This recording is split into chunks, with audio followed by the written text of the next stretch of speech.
Hi all, this is a very quick guide to timekeeping and scoring. First, I'd like to just take you through what your pool layout will look like and who the various people are around the pool deck.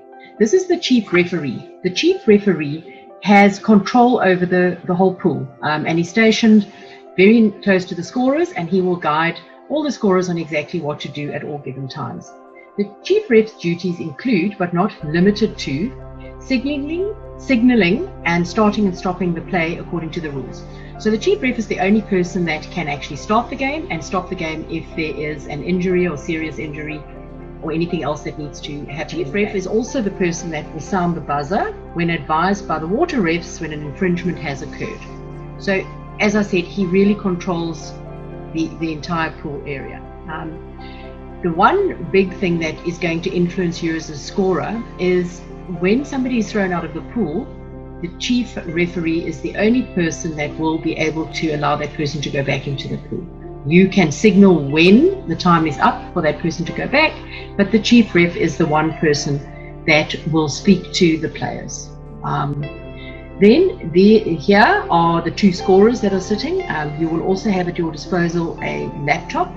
The laptop is the electronic scoring device on which one of you will operate, and it is linked to the television, and the television is where the score will be displayed in the format of how many points the white team has scored and how many points the black team has scored. What is the timekeeper's or the scorer's duties?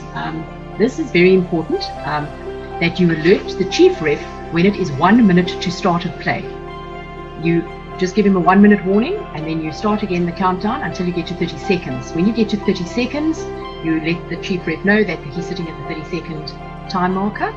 And thereafter, when you get to 10 seconds, you start the countdown from 10 until you get to 0, and they, being the chief ref, will start the game. One of the other very important functions as the scorer or timekeeper is to time the players when they're sent out of the water. Players can be sent out of the water for various infringements. They can either be sent out for 1 minute, 2 minutes, or 5 minutes. What is very important is that on your screen you will actually see the penalties, and all you have to click is 2 minutes, 1 minute, or a 5 minute penalty, and the clock will automatically take care of itself. Once the time is up, at the 10-second mark, just before they need to go back into the water, your job is to alert the chief referee, and the chief referee will then indicate to the player when he or she may return to the water. Obviously, being the scorer, you need to record all the goals, either for the black team or the white team, and that needs to be recorded as soon as the goal has been awarded. Once again, the chief ref will be the person that will indicate to you who has scored the goal. They will do this invariably in the form of 6 black, which means to say cap number 6 scored, or 1 white, which means to say player number 1, the one number on his cap, has scored. It is not your job to assume that a goal has taken place. The chief referee will tell you what to record. Once you finish the game, this is also very important that both captains, so it will be the captain of the white team and the captain of the black team, actually sign the sheet, and the chief referee also needs to sign, and it's also very important that you write the chief referee's name on the document. Once again, just for junior national sake, we do have a player of the tournament. In order for us to arrive at that player, the referees will nominate one person in that match, and they need to ensure that this is recorded on the sheet. Right, how do you keep or score? The easiest way to do this is scorer 1 will be responsible for the manual scorekeeping, and scorer 2 will operate the electronic scoring system, and this person will also advise the chief ref of the timeouts. The electronic scoring system and timekeeping will be available for you to view on the YouTube video under SA Junior Nationals 2021 Timekeeping. Right, the score sheet, this is what your score sheet looks like that hasn't been completed. All the information is there for you to record, and it's very basic. You'll see on the dark side, it's the black team, the white side is the white team. This is what a score sheet looks like once it has been completed.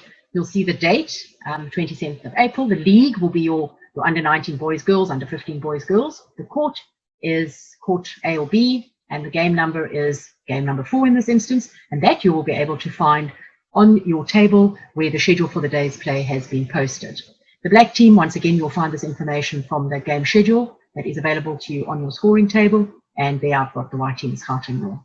The cap numbers are recorded, 5, 10, if whoever scores. First half you'll see indicate the goal scored and total the score in the right-hand column. If somebody scores more than once, you'll see I've indicated an example here under goals. Cap number 6 scored twice. Just do a number 1 and then a comma 1. Please don't use any other symbols. If you use a hash or a backslash, it can be interpreted as a 1 and can lead to confusion. And total the score, and that's the form. Please, on this form, I haven't obviously done a black captain signature or white, but that does need to be filled in.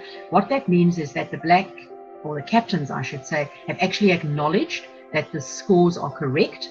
And once their signatures are on the form, we will not go back if somebody has disputed a result of the game, because the captain should have signed it. The chief ref's name needs to be recorded, which you can do before the start of the game, and that chief ref also needs to sign. Then lastly, the player cap number, who the 3 referees, water referees, will nominate 1, and that needs to go there where the player's cap number is, and you obviously, very importantly, need to indicate if this player came from the black or the white team. The sin bin sheet, this is very easy to keep a record of. It's literally just the game number, which I've already explained to you where you get that from. The cap number, so was he from the black team or the white team, their cap number, and the time penalty.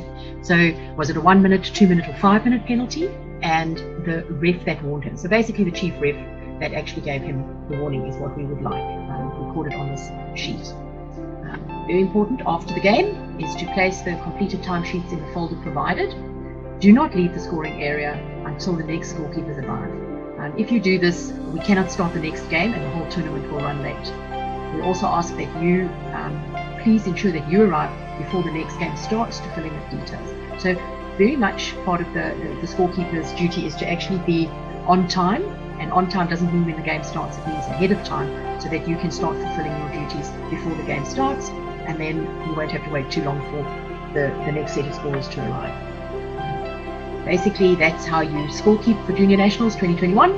If you have any queries or any questions, please contact Tylen Paik, who is running our system for us for the tournament. We'd like to thank you for being involved and for volunteering your services. Without any of the parents and the volunteers, we really will not be able to run tournaments of this nature. So thank you all.